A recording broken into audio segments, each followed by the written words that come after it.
Teman-teman tahu kan kisah di mana Tuhan Yesus meredakan angin ribut. Tapi pernah bertanya nggak, Tuhan Yesus itu mau kemana sih? Sampai ke tempat tujuan itu aja dia sampai harus terjang badai dulu, dan dia rela lakuin itu. Jadi ketika Tuhan Yesus sudah sampai ke tempat tujuan ini gitu ya, Tuhan Yesus turun dari perahu, ada orang yang menyambut dia. Teman-teman tahu nggak siapa orang itu?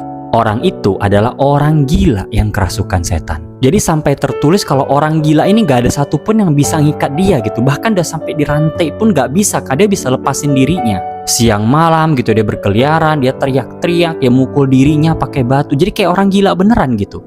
Tapi orang gila ini ketika dari jauh ngelihat Yesus, dia langsung lari kepada Yesus dan bahkan langsung menyembah dia. Kenapa menyembah Yesus gitu? Kalau setannya wajar, setan pasti tunduklah sama Yesus. Yesus kan Tuhan. Tapi manusianya sujud. Kenapa? Karena manusia itu sadar dan menyadari akhirnya pertolonganku datang.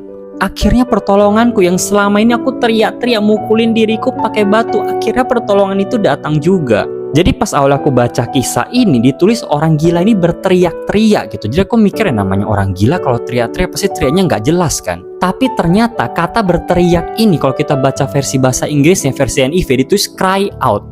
Cry out itu artinya dia teriak-teriak sampai nangis karena minta tolong, karena dia memang butuh pertolongan. Dan Tuhan Yesus tahu itu gitu. Makanya Tuhan Yesus sampai rela untuk terjang badai untuk bertemu dengan orang ini, untuk tolong orang ini.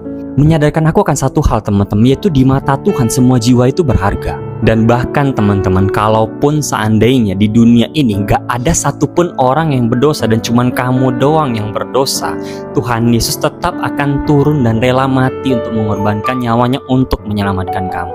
Kenapa? Karena Tuhan mengasihi kamu dan kamu adalah pribadi yang berharga di hatinya Tuhan. Tuhan Yesus memberkati.